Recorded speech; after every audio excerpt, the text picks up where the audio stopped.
Karsada nga paso diri sa GMA Network Complex, sakop sa Barangay Apas, Dakbayan, Sugbo, gihimo ng dump site sa mga tao, barangay mipasalig nga aksyon nila among problema.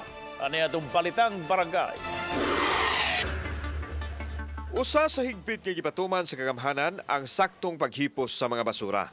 Apan, padayon nga sakit sa ulo sa mga opisyal ang kagahi sa ulo sa mga tao nga magpasagad lang og labay sa basura.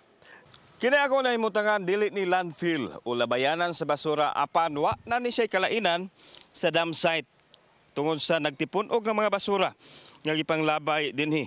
In fact, kining eryaha diri mo ni siya ang kalsada padung sa GMA nga nahisakop sa Barangay Apas.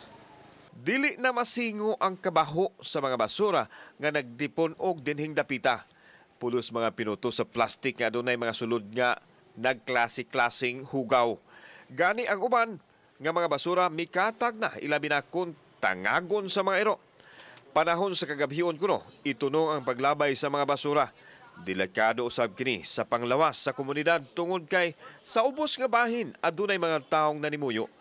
Mipasalig ang barangay kapitan sa Apas nga aksyonan ang problema. Gani apil kini sa ilang himuan og clean up apan dili maapto sa ilang mga garbage truck o mga kawani.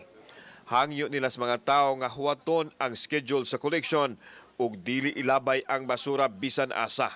Amo yun ang gipatuan sa almost tanan nga street cleaner o katong among mga duha ka truck nga mga loader.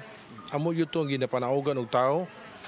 Talaga ni amo itong gamitan pagpisi para lang yung makuha itong basura doon sa ilawom.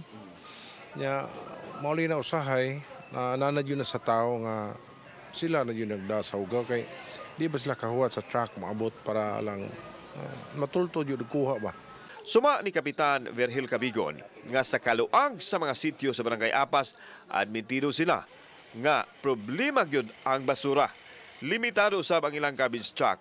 Apan doon na madugang nga laing tulo ka mga garbage truck. Muawhag na lang ko sa mga tao des back GMA kung pwede inyong ilang basura nga ilabay lang sa adlaw nga kana bang schedule nila.